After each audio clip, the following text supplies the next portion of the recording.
English grammar learning এর ক্ষেত্রে যে কোর্সটা আমি স্টার্ট করেছি তাতে প্রথম ক্লাসটা আমি সেন্টেন্সের উপর করেছিলাম, আর সেন্টেন্সের উপরে থিওরিটিক্যাল ক্লাসের পরে এই ক্লাসটাতে আমি তোমাদেরকে কিছু এক্সারসাইজ করিয়ে দেব। প্রথমে যারা সেন্টেন্স সম্পর্কে প্রথম একটা ধারণা নিচ্ছ, সেন্টেন্সের ক্লাসিফিকেশন সম্পর্কে, তারা বিগিনার্সের এক্সারসাইজ পাবে, এবং তারপর যারা একটু জটিল চাইছো জটিলও আমি দেব। মোটামুটি 20 or 30 এক্সাম্পলস আমি আলোচনা করব, কিভাবে তোমাদেরকে দেখাবো যে আমি কিভাবে একটা সেন্টেন্স দেখে নেব যে এটা এক্সক্লেমেটরি সেন্টেন্স, এটা আছে অপটেটিভ সেন্টেন্স, এটা অ্যাসার্টিভ সেন্টেন্স, এটা ইন্টারোগেটিভ সেন্টেন্স, এইভাবে। সুতরাং this class is on the exercise on sentence types, means various types রয়েছে সেন্টেন্সে, তার উপরে এক্সারসাইজ ক্লাস হচ্ছে আজকে।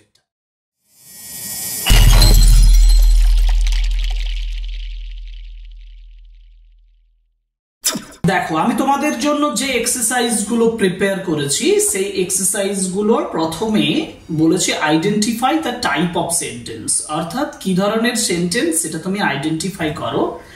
The students will identify whether each sentence is declarative. এই যে ডিক্লারেটিভ লিখেছি না, ডিক্লারেটিভ কথাটার মানে হচ্ছে অ্যাসার্টিভ। এটা তোমাদেরকে বিশেষ করে জানিয়ে রাখি, আমি থিওরিটিক্যাল ক্লাসে এটাকে অ্যাসার্টিভ বলে উল্লেখ করেছি।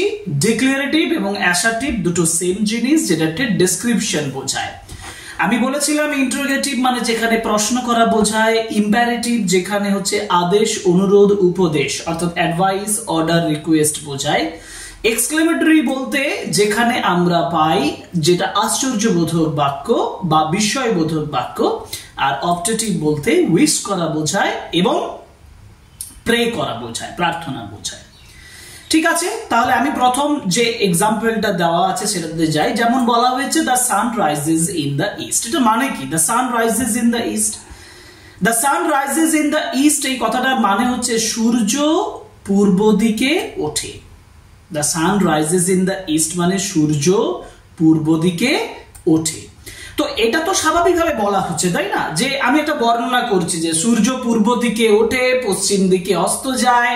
এটা সাধারণ একটা বর্ণনা করা বোঝাচ্ছে, একটা ডিক্লেয়ার করা বোঝাচ্ছে, একটা বিশেষ বিষয় তোমাদেরকে জানানো হচ্ছে বা আমাকে জানানো হচ্ছে বা আমি পড়ছি, যে কোনো ভাবেই হোক না কেন একটা বিশেষ বর্ণনা করা বোঝাচ্ছে। তাহলে আমি বলবো অ্যাসার্টিভ বা ডিক্লারেটিভ। আমি তো এখানে শর্টে লিখতে পারি, শর্টে একটু লিখে দিচ্ছি, হ্যাঁ, কিন্তু তোমাদের আমার ক্লাসটা এভাবে শুনেই করতে হবে, কারণ লেখার অপশনটা আমার এখানে কম্পিউটার স্ক্রিনে সেভাবে নেই। Sorry for the inconvenience. Okay, তো সেকেন্ড সেন্টেন্স যাই। সেকেন্ড সেন্টেন্স দেখো, what are you doing there, what are you doing there, তুমি সেখানে কি করছো? তোমাকে যদি করে যে what are you doing there, তুমি সেখানে কি করছো, মানে কি আমি তোমাকে কি করছি, একটা প্রশ্ন করছি না, কোয়েশ্চেন করছি না? তাহলে কোয়েশ্চেন যেহেতু করছি সেহেতু এটা একটা ইন্টারোগেটিভ সেন্টেন্স। এই যে ইন্টারোগেটিভ সেন্টেন্স হবে বি। ওকে, প্লিজ, পরের sentence, please close the door, please দয়া করে দরজাটা বন্ধ করো। তো এই যে প্লিজ কথাটা বলে অনুরোধ করে দিয়েছে মানে কোন sentence? Imperative sentence. Okay, how beautiful the garden is, how কি সুন্দর বাগানটা, তাই না?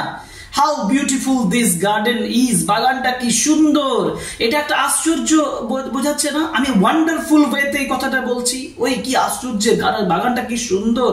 আমি এক্সক্লেমেশন বোঝাচ্ছি, চোখ মুজে বলবে exclamatory sentence. May God bless you, ভগবান তোমার মঙ্গল করুন। ভগবানের কাছে আমি প্রার্থনা করছি, ভগবান তোমার মঙ্গল করুন। অতএব যে অপশনস মানে কোয়েশ্চেন ইতে মে গড ব্লেস ইউ, এটা একটা অপটেটিভ সেন্টেন্স। মানে মোটামুটি আমাদের একটা কনসেপ্ট তৈরি হয়ে গেছে, যখন বর্ণনা করা বোঝাবে অ্যাসার্টিভ, কোয়েশ্চেন করা হলে ইন্টারোগেটিভ, একটা ক্লিয়ার কনসেপ্ট তৈরি হয়ে গেছে, তাই না? দেখো কত তাড়াতাড়ি করতে পারো। She works very hard every day, দেখো একটা বর্ণনা বোঝাচ্ছে যে সে প্রত্যেক দিন খুব কষ্ট করে, assertive sentence. Do you like ice cream, তুমি কি আইসক্রিম পছন্দ করো, প্রশ্ন করা বোঝাচ্ছে, interrogative sentence. Let's go for a walk, দেখো এইটা একটা সেন্টেন্স আছে, let's go for a walk, চলো হাঁটতে যাওয়া যাক। আচ্ছা, যদি কেউ তোমাকে এসে বলে যে let's go for a walk, চলো হাঁটতে যাওয়া যাক, তাহলে এটা তোমাকে কি করছে? রিকোয়েস্ট করছে না? রিকোয়েস্ট করছে না, প্রপোজাল দিচ্ছে। এটা একটা সাজেশন দিচ্ছে বা প্রপোজাল দিচ্ছে। যদি সাজেশন বা প্রপোজাল দেয় তাহলে সাজেশন এবং প্রপোজাল বোঝাতে আমাদের ইম্পারেটিভ সেন্টেন্স হয়। এটা কিন্তু মনে রাখবে, let us go there, let me enter into the house, let me find the job, এই যে ওয়ার্ড গুলো যেগুলো লেট দিয়ে আমি যখন রিকোয়েস্টও করা বোঝাতে পারি, লেট আস দিয়ে আমি সেখানে সাজেশনও বোঝাতে পারি। অতএব যখন সাজেশন বোঝাবে তোমরা করবে কি? Imperative sentence. ঠিক আছে, ওকে। আমরা করলাম এইচ পর্যন্ত। এবার আই বলেছে alas the soldier died for his country, হায় সৈনিকটা তার দেশের জন্য মারা গেছেন। দেখো এখানে একটা চেনার উপায় হচ্ছে এক্সক্লেমেটরি মার্কও আছে, আর অ্যালাস মানে দুঃখ প্রকাশ করার জন্য এক্সক্লেমেশনস বোঝাচ্ছে, এটা exclamatory sentence. May you live long, যদিও এখানে লাস্টে এক্সক্লেমেটরি আছে, এটা কিন্তু এক্সক্লেমেটরি সেন্টেন্স নয়। এই যে এক্সক্লেমেটরি মার্কটা দেখে তোমার কি মনে হতে পারে এটা একটা এক্সক্লেমেটরি সেন্টেন্স? না, এটি এক্সক্লেমেটরি সেন্টেন্স নয়। কেন? কারণ মে ইউ লিভ লং, দীর্ঘজীবী হও, এটা উইশ করা বোঝায়, আর উইশ করা বোঝালে সেটাকে বলা হয় অপটেটিভ সেন্টেন্স। অতএব মে ইউ লিভ লং এটা optative sentence. I enjoy reading storybooks. I enjoy reading storybooks. Descriptive, declarative, assertive sentence. Can you help me with my homework? আমার হোমওয়ার্কে তুমি সাহায্য করতে পারো? Yes or no type question. Interrogative sentence. Do not make any noise. কোনো শব্দ তৈরি করো না। এই যে যখন কোনো শব্দ তৈরি করতে বারণ করছে, মানে কি অর্ডার দিচ্ছে বলতে পারো, রিকোয়েস্ট করছে বলতে পারো। অতএব এটা হচ্ছে একটা imperative sentence. What a wonderful n, দেখো question number n, what a wonderful surprise, কি আশ্চর্য, কি দারুণ আশ্চর্য, exclamatory sentence. May all your dreams come true, optative sentence. He plays football in the evening, assertive sentence. When will the train arrive, ট্রেনটা কখন পৌঁছাবে, interrogative sentence. Please lend me your pen, এই যে please request, imperative sentence. How fast the time flies, কত দ্রুত সময় চলে যাচ্ছে, এক্সক্লেমেটরি সেন্টেন্স। আর may peace prevail in the world, এই পৃথিবীতে শান্তি ফিরে আসুক, শান্তি ছড়িয়ে পড়ুক, ইচ্ছে করা বোঝাচ্ছে, উইশ করা বোঝাচ্ছে, অপটেটিভ সেন্টেন্স। এগুলো তো সিম্পল সেন্টেন্স, যেগুলো আমরা প্রত্যেকটা সেন্টেন্স বুঝলাম কোনটা অ্যাসার্টিভ, কোনটা ইন্টারোগেটিভ, কোনটা ইম্পারেটিভ, সিম্পল ওয়েতে। কিন্তু আমি যে ক্লাসের শুরুতেই বলেছিলাম যে শুধু সিম্পলে দাঁড়িয়ে থাকবো না, আমি তোমাকে অ্যাডভান্সড এক্সারসাইজ করাবো। অ্যাডভান্স কিছু এক্সারসাইজ বুঝে নিই। দেখো, identify the type of the sentence, advance type. যেমন had I known the truth earlier I would have acted differently, ভালোভাবে বোঝো এবারে মানেটা কি এটা।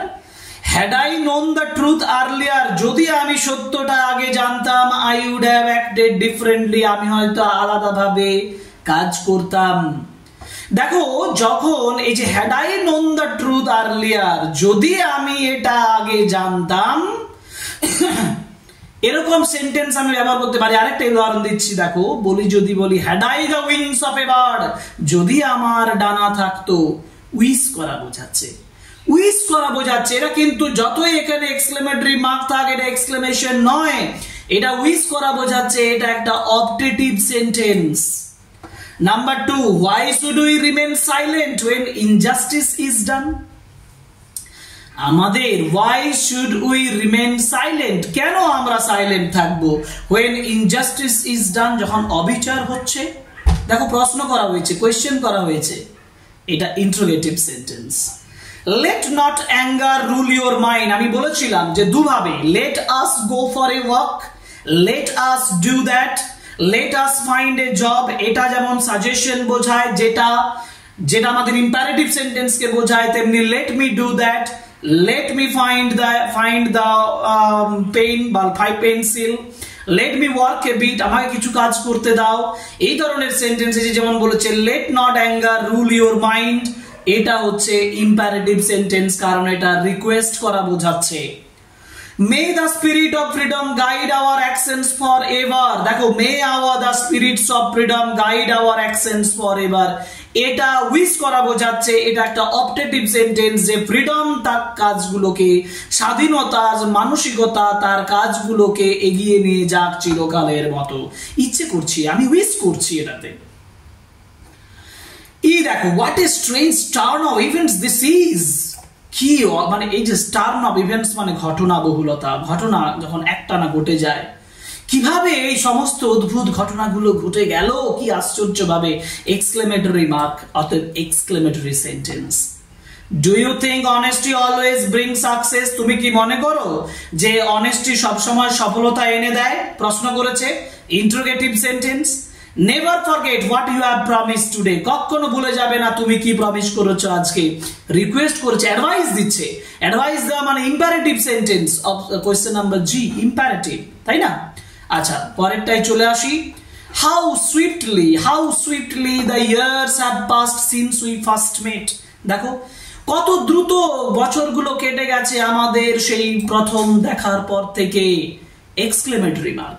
আচ্ছা, তোমরা যেমন এখানে এক্সারসাইজ গুলো করছো না, এক্সারসাইজ গুলো করার সময় নিজে চেক করবে কতগুলো ঠিক হলো, কতগুলো ভুল হলো, এগুলো চেক করে দেখবে তুমি কত মার্কস পেলে। কমেন্ট বক্সে জানাবে তো আমাকে যে তুমি কতটা প্রোগ্রেস করতে পারলে, ওই থিওরিটিক্যাল সেন্টেন্সের ক্লাসটা তোমার এক্সারসাইজে কতটা প্রতিফলন হলো, এটা আমি দেখতে চাই তোমাদের কাছে। কমেন্ট বক্সে আমাকে জানাবে, ঠিক আছে? তোমাদের আশায় থাকলাম। মে দ্য ডিপার্টেড সোল, পরেরটা may the departed soul rest in eternal peace. এই যে আত্মা, তার আত্মার চিরন্তন শান্তিতে থাকুক, উইশ করা বোঝাচ্ছে না? তাহলে এটা কি optative? Who could possibly believe such a tale? কে এই গল্পটা বিশ্বাস করবে? Who could possibly believe such tale? প্রশ্ন করেছে, interrogative sentence. Close the window before the storm breaks. Close the window, please close the window. অর্ডারও বোঝাতে পারো, রিকোয়েস্টও বোঝাতে পারো। অতএব কি এটা কি হবে? Imperative sentence. I wish I could turn back the hands of time. I wish, wishing বোঝাচ্ছে, optative sentence. It is not strange that silence can speak louder than words. এটা তো is it not strange? প্রশ্ন করেছে, interrogative sentence. May God forgive those who have wronged us. Optative sentence. ভগবানের কাছে প্রার্থনা করা বোঝাচ্ছে। How I wish life were as simple as dreams. কতই না আমি আশা করি যে এটা কিন্তু আশা, উইশ কথাটা বলা থাকলো এটা এক্সক্লেমেটরি মার্ক। কেন? এই যে হাউ দিয়ে সারপ্রাইজ বোঝাচ্ছে, এক্সক্লেমেশন বোঝাচ্ছে, যার জন্য এটা কিন্তু exclamatory sentence. Tell me the truth, whatever it may cost you. Request করা বোঝাচ্ছে, imperative. The teacher asked if anyone could solve the riddle. ভালোভাবে দেখো, teacher asked if anyone could solve the riddle. আচ্ছা, টিচার জিজ্ঞেস করেছিলেন যে কেউ এই কথাটা এটা সলভ করতে পারবে কিনা। এটা কিন্তু অ্যাসার্টিভ সেন্টেন্স, যে টিচার জিজ্ঞেস করলেন, বর্ণনা করা বোঝাচ্ছে। Assertive sentence. Q, let courage and patience be your constant companion. তোমার কারেজ এবং পেশেন্স তোমার সঙ্গী হোক। এই যে optative sentence, sorry imperative sentence. Imperative না, ইম্পারেটিভ দিয়ে কি করে বলবো? No no no no, sorry sorry sorry. সাহস এবং ধৈর্যশীল হও, উইশ করা বোঝাচ্ছে। আর এটা অপটেটিভ সেন্টেন্স, ঠিক আছে। With what great courage he faced his fate. কি সাহসিকতার সঙ্গে সে তার ভাগ্যের মুখোমুখি হয়েছে। এটা কি? এটা হচ্ছে exclamatory sentence. And may you find light even in the darkest moment of life. Darkest moment of life ও তুমি আলোর মুখোমুখি হও। এই যে may you find, optative, wish করা বোঝাচ্ছে, ঠিক আছে? এই তো, এই হচ্ছে তোমার কোশ্চেন।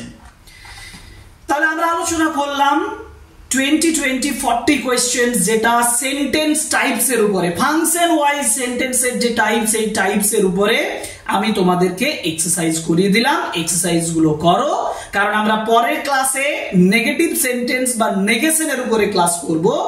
নেগেটিভ সেন্টেন্স এবং একই রকম ভাবে যেমন এক্সারসাইজ করছি সেরকম এক্সারসাইজ দেব। আমার হোয়াটসঅ্যাপ চ্যানেলে জয়েন করো অথবা টেলিগ্রাম চ্যানেলে জয়েন করো। দুটো চ্যানেলেই প্রত্যেকটা ক্লাস যেমন দেব, প্রত্যেকটা এক্সারসাইজের পিডিএফ দেব। এই কমপ্লিট কোর্সটার জন্য, তোমাদের গ্রামার লার্নিং এর জন্য, তোমাদের সাপোর্ট পাওয়ার জন্য বিশেষ করে আমি যথেষ্ট চেষ্টা করব এবং করছি। যথেষ্ট তোমাদের উপকার হলে আমি যথেষ্ট এক কথায় আই উইল বি স্যাটিসফাইড, আমি সন্তুষ্ট হব, এটাই বলা। ঠিক আছে, ওকে, পরের ক্লাসে আবার দেখা হবে। তাহলে আজকে এই ক্লাসটা করে নাও, চেক করে নাও কেমন হলো তোমার উত্তর, কেমন তুমি বুঝতে পারলে। যদি কোনো অসুবিধা থাকে কমেন্ট বক্সে জানাবে, আমি সাহায্য করার চেষ্টা করব। Okay, thank you very much, good bye.